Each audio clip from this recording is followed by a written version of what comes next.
मनुष्य के बिना प्रकृति जीवित रह सकती है, प्रकृति जीव जंतुओं के बिना प्रकृति जीवित नहीं रह सकती। बता देता हूँ जानकारी के लिए, सलमान खान की जानकारी के लिए बता देता हूँ आपको। बताता हूँ आज की डेट में 80% एग्रीकल्चर जो होता है ना पूरे विश्व के अंदर, 80% एग्रीकल्चर सिर्फ मांस के लिए होता है, आदमी के लिए नहीं होता। 10% चाहिए आज आदमी को एग्रीकल्चर लैंड। और भाई साइंटिफिक रिसर्च कहती है कि 2047 के अंदर धरती, पूरे संसार की धरती 70% बंजर हो जाएगी।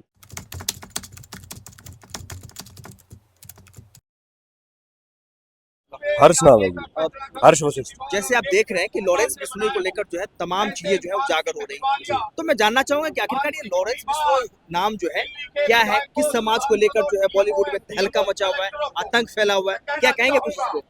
सर देखो, ये बिश्नोई समाज है, प्राकृतिक प्रेमी है। वैसे तो पूरी सनातन संस्कृति ही पूरी प्राकृतिक प्रेमी है। और आप हम सब आज हिंदू हिंदू के हिंदू करते घूम रहे हैं, तो ये हर हिंदू को पता होना चाहिए कि जो बिश्नोई धर्म, जो बिश्नोई समाज के लोग आज जिसके लिए लड़ रहे हैं, वही सनातन संस्कृति है, जहां प्रकृति के साथ प्रेम है और प्रकृति के साथ सामंजस्य में जीवन जिया जाता है। तो वहां अगर आप इसके बारे में पढ़ेंगे तो देखना, गुरु जम्बेश्वर जी हुआ करते। गुरु जम्बेश्वर जी को ये कहा जाता है कि वो पर्यावरण के एक बहुत बड़े वैज्ञानिक थे, जिसकी ये पूजा करते हैं। और भगवान विष्णु की ये लोग वर्शिप करते हैं, भगवान लॉर्ड विष्णु को भाई थोड़ी सी आवाज, लॉर्ड विष्णु को ये वर्शिप करते हैं। तो भाई जी, और मैं इस समाज के बारे में सिर्फ इतना कहना चाहता हूँ, देखो कि जब जो इनकी अच्छी अच्छी बातें हैं, जो मैंने जब इस समाज के बारे में पढ़ा, तो मुझे सनातन संस्कृति से इसका जो सामंजस्य दिखा, और पूरी की पूरी सनातन संस्कृति की ही का ही इसमें वो दिखा कि पेड़ को काटना पाप है। अगर कोई जीव जंतु किसी की, जैसे अगर कोई न्यूली बॉर्न है, कोई हिरन है, हिरनी है, अगर उसकी माँ मर गई है, तो यहाँ की जो महिलाएं हैं वो ब्रेस्ट फीडिंग कर रही हैं उनको।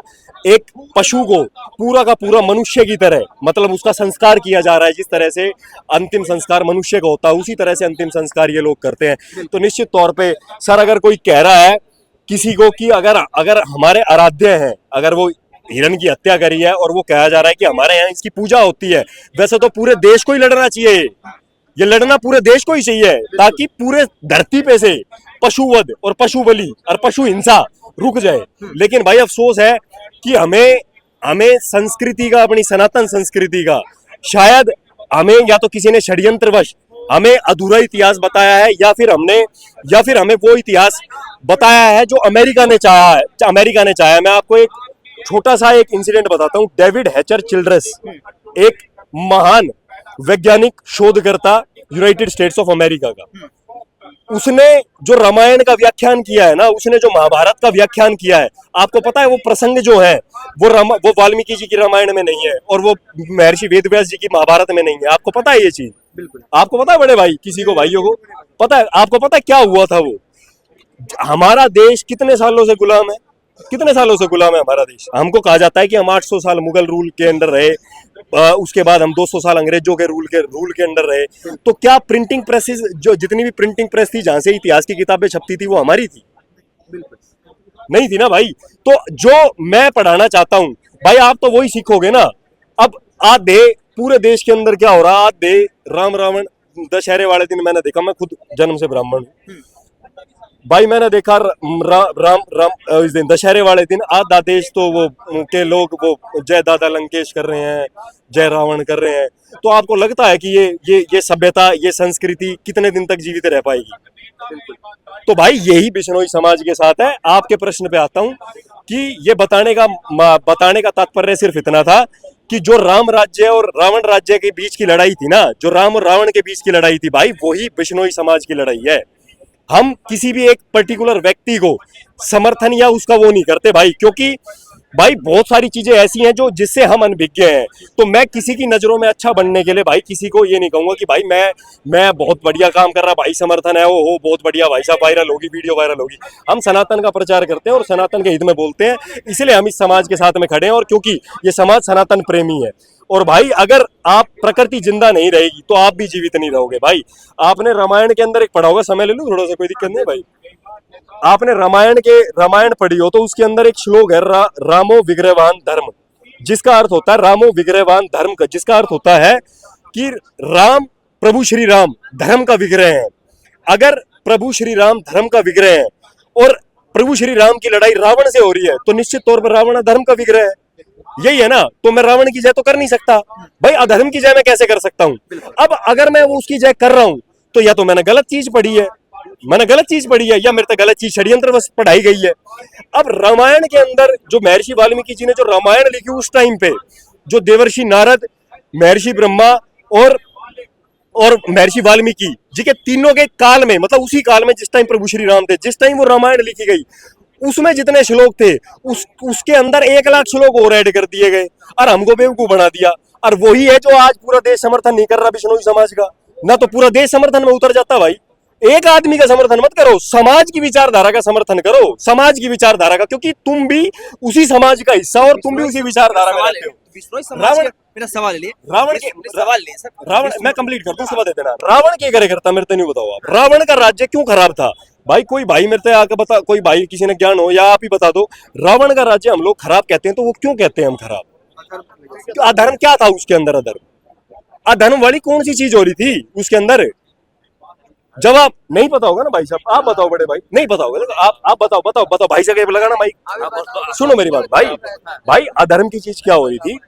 अधर्म और धर्म की विवेचना बता देता हूं कि देखो, दुनिया ने कहा कि रावण जो है वो वेदों का निष्णात विद्वान है, यही कहा दुनिया ने, हमने यही पढ़ा। रावण त्रिपुंड धारण करता है, रावण वेदों का निष्णात विद्वान है। रावण का जो शिव भक्त था, उसका शिव तांडव स्रोत जो है वो पूरे विश्व भर में प्रसिद्ध है, और उससे लोग जो भोले के भक्त हैं वो जगह जगह पे चलता है। जिस टाइम कांवड़ यात्रा निकल रही होती है, उसके बारे में कहा गया कि उसने एक विशाल एक संहिता को लिखा जिसका नाम रावण संहिता कहा जाता है। तमाम तरह की ऐसी बातें आती है। अगर आज के युग में, अगर आप आज की प्रामाणिकता पे देखें, अगर किसी आदमी के अगर इतने गुण है तो क्या वो अधर्मी हो सकता है? भाई मैं आज की डेट में किसको धार्मिक मान रहा हूँ? जो त्रिपुंड धारण करता है, वो तमाम तरह के सोशल मीडिया पे आप देखते होंगे भाई, यज्ञ आदि कर रहा है तो वो भी धार्मिक है, त्रिपुंड धारण कर रहा है वो भी धार्मिक है, भोले के गाने बजा रहा है वो भी धार्मिक है। नहीं, लेकिन राम राज्य के अंदर जो धर्म का प्रतिमान है वो बिल्कुल अलग था, और वही प्रतिमान सनातन संस्कृति के अंदर है। अब हम बात करते हैं कि रावण सनातन संस्कृति पे कितना खरा उतरता था धर्म की उसमें प्रतिमान में। भाई रावण के पास एक यांत्रिका प्रणाली थी, यांत्रिका प्रणाली, जिससे वो सारे मौसम नियंत्रित करता था। सारे मौसम, शीत ऋतु, वर्षा ऋतु, ग्रीष्म ऋतु, वायु, सब कुछ नियंत्रण में होता था रावण के। भाई वो रावण जिसके आपने 10 सिर देखे होंगे, वो क्यों 10 सिर बनाए जाते हैं? कि रावण के अंदर सामान्य नागरिक से 10 गुना ज्यादा भोग की मानसिकता थी। रावण उस टाइम में, रावण, कालनेमी और मारीच जो जैसे लोग भाई अपना भेष बदल के व्यभिचार करा करते। अब मेरे को आप एक बात बताओ, क्या यह अधर्म की परिकाष्ठा नहीं है? आपने सोने की लंका बनाई जो प्रकृति के विरुद्ध था, आपने जो काम व्यभिचार करा जो प्रकृति के विरुद्ध था, आपने भेष बदला वो प्रकृति के विरुद्ध था, आपने देवताओं को बंदी बनाया, वायु देवता को बंदी बनाया, ग्रीष्म ऋतु चाहे अपनी तौर तरीकों से, अपनी जरूरत के हिसाब से आपने सारी उसको, तो ये अधर्म का आचरण था। अगर आप आज ये सारे काम कर रहे हो, आप और मैं भी कर रहे हैं, तो हम भी रावण की श्रेणी में आएंगे, राम की श्रेणी में नहीं आएंगे। क्योंकि राम राज्य वो है जिसके अंदर प्रकृति का सामंजस्य है, और राम रावण की लड़ाई जो थी कि प्रकृति का संरक्षण और प्रकृति का शोषण। लॉरेंस बिश्नोई को किस कटघरे में रखेंगे आप? बॉलीवुड में लगातार जो है खौफ मंडरा रहा है इस समय, अब युवा है तो लॉरेंस बिश्नोई को लेकर नहीं, क्या सोच रहे हैं? क्या कह रहे हो? क्या लॉरेंस किस कटघरे में रखेंगे? हाँ, भाई फिलहाल के हिसाब से प्राकृतिक प्रेमी के संरक्षण में रखेंगे। देखो आप बात कर रहे हो ना, आपकी बात की बात कर रहा हूं। बात आपने बात क्या कही है कि आपने एक जीव की हत्या करी, जिस जीव को उसकी माँ, उसकी बहन, उसकी दादी सब पूजा करते हैं, उसका गांव, उसका समाज सब पूजा करते हैं, पूरा बिश्नोई समाज पूजा करता है। आपने उसके आराध्य को मार दिया जिसकी वो वर्शिप करते हैं। अब आपसे अगर मैं कह रहा हूं कि भाई उससे माफी मांग लो, तो इसमें गलती क्या होगी? इसमें गलती क्या होगी? तू भी तो उसी प्रकृति में सांस ले रहा है। मनुष्य के बिना प्रकृति जीवित रह सकती है, प्रकृति जीव जंतुओं के बिना प्रकृति जीवित नहीं रह सकती। बता देता हूँ जानकारी के लिए, सलमान खान की जानकारी के लिए बता देता हूँ, आपको बताता हूँ। आज की डेट में 80% एग्रीकल्चर जो होता है ना पूरे विश्व के अंदर, 80% एग्रीकल्चर सिर्फ मांस के लिए होता है, आदमी के लिए नहीं होता। 10% चाहिए आज आदमी को एग्रीकल्चर लैंड। और भाई साइंटिफिक रिसर्च कहती है कि 2047 के अंदर धरती, पूरे संसार की धरती 70% बंजर हो जाएगी। उगा देगा सलमान खान, उगा देगा। रोटी कहां से खाओगे? थम कहां से खाओगे रोटी? तो भाई विचार के ऊपर लड़ाई है, व्यक्ति देख भाई, जो मानवता के हित में है ना, सिर्फ उसकी बात करेंगे, किसी व्यक्ति का समर्थन, व्यक्ति विशेष का समर्थन नहीं करेंगे, चाहे वो कोई भी हो, लेकिन विचार का समर्थन है भाई। अगर मेरी माँ जिसकी पूजा कर रही है, मेरी दादी जिसकी पूजा कर रही है, मेरी बहन जिसकी पूजा कर रही है, अगर उसको कोई मारता है अपने शौक के लिए, अगर और उसके बाद मेरे बोलने के बाद वो माफी नहीं मांगता, तो ये पाप की श्रेणी में आता है भाई। सलीम खान तो ये कह रहे धर्म है हैं भाई। कि सलीम खान कह रहे हैं कि मेरे बेटे ने ऐसा कुछ किया ही नहीं, उसके लिए माफी मांगना पड़ जाए। हर बाप यही कहता अपने बेटे को, हाँ। कोई इसमें कोई बड़ी बात नहीं। हर सब कोई यही कहता भाई, इसमें कोई बड़ी बात नहीं है। आप भी उसी आप क्या, ये जो लोग समर्थन कर रहे हैं ना, या तो ये अनभिज्ञ है, या इनको नैरेटिव या इनको गलत चीज पढ़ाई गई है, जो इन्हें बचपन से इन्होंने, ये जिस एयर क्वालिटी इंडेक्स में सांस ले रहे हैं, एयर क्वालिटी इंडेक्स कितना है भारत का, अभी दिल्ली का एयर क्वालिटी इंडेक्स कितना है, आपके फेफड़े पता है कितने दिन जीवित रहेंगे, पता है आपको कितने दिन? आप सुबह जाते हो घर से, आप सुबह जब बाहर निकलते हो अपने घर से, और शाम को जब अपने घर में घुसते हो, आपको पता है आपके फेफड़ों के अंदर कितनी सिगरेट का धुआं है? पता है आपको? जानकारी ले लेना, मैं सिर्फ बता रहा हूं ये, क्योंकि बदलता रहता है, ये एयर क्वालिटी इंडेक्स बदलता रहता है। आपको पता है जो आप पानी पी रहे हो वो कितना साफ है? आपको पता है जो आप खाना खा रहे हो वो कितना स्वच्छ है? तो भाई अगर कोई प्रकृति की बात कर रहा है तो आप क्यों नहीं समर्थन कर रहे? आप विचार को समर्थन करो, ताकि आप उस विचार को समर्थन करो, ताकि वो विचार पूरे देश में फैले भाई, क्योंकि उससे सबका उद्धार है, किसी एक का उद्धार नहीं है। हम अगर उसके विचार का समर्थन कर रहे हैं तो इसका मतलब ये नहीं है कि हम मर्डर का समर्थन कर रहे हैं। और ये जो लोग आज बात कर रहे हैं ना, ये वो ना नुबला, ये कलयुग है नुबला, यहाँ चला देना को डिलीट मत करना, व्यक्तियों की सच्चाई दिखा रहा हूँ, हरामखोरों की। कहते हैं कि ये कलयुग है, ये कलयुग है नुबला। इस कलयुग में वो लोग रहते हैं जो तेरे मुंह पे तेरे हैं और मेरे मुंह पे मेरे हैं, ठीक है भाई। अभी तक ये कल तक अपने आप को लाइमलाइट में लाने के लिए ये सिद्धू मूसेवाले वो ला रहे थे, नहीं वो कर रहे थे कि भाई हम फैन थे सिद्धू मूसेवाले के, फैन थे हम, फैन थे। अब ये इनका नाम हो रहा है तो ये इसके साथ जुड़ गए। ये दोगलापंती है भाई। इसका मतलब है कि आपके बाप दो हैं, हमारा एक ही है भाई बाप, हमारा बाप एक ही है। हम विचार का समर्थन कर रहे हैं, भाई के विचार का समर्थन है, पूर्णतः समर्थन है। गौ माता का भक्त है, भगत सिंह की टी शर्ट डालता है, सरफरोशी की तमन्ना अब हमारे दिल में। हम भी भगत सिंह के ही भक्त हैं भाई, हम भी भगत सिंह के भक्त हैं। देश के पक्के हैं, पक्के में कति पक्के बीज हैं भाई, पक्के, कोई किसी से कम नहीं है। कद्दे भी आजमा के देख लेना। अरे भाई आपका कोई प्रश्न है तो बता दो, नहीं तो मैं तो भाई अभी 1 घंटे और बोलते रहूंगा। मेरा एक सवाल और बनता है। हाँ, लॉरेंस हाँ। बिश्नोई को लगातार कुछ लोग टारगेट करते हुए कह रहे हैं कि एक गैंगस्टर है, गैंगस्टर से अरे तो बॉलीवुड कौन का कह रहा है? सवाल ले लीजिए सर। वो कह रहा है कि एक गैंगस्टर से बॉलीवुड के बादशाह को माफी मांगना पड़े, ये तो सलमान खान की तौहीन है। अरे भाई ऐसा है, नुबला गुंडा कौन, नुबला गुंडा कौन है? नुबला गुंडा तो वो पकड़ा कौन जाए? नुबला बड़े एक होता है ऑर्गेनाइज्ड क्रिमिनल, एक होता है गली का गुंडा।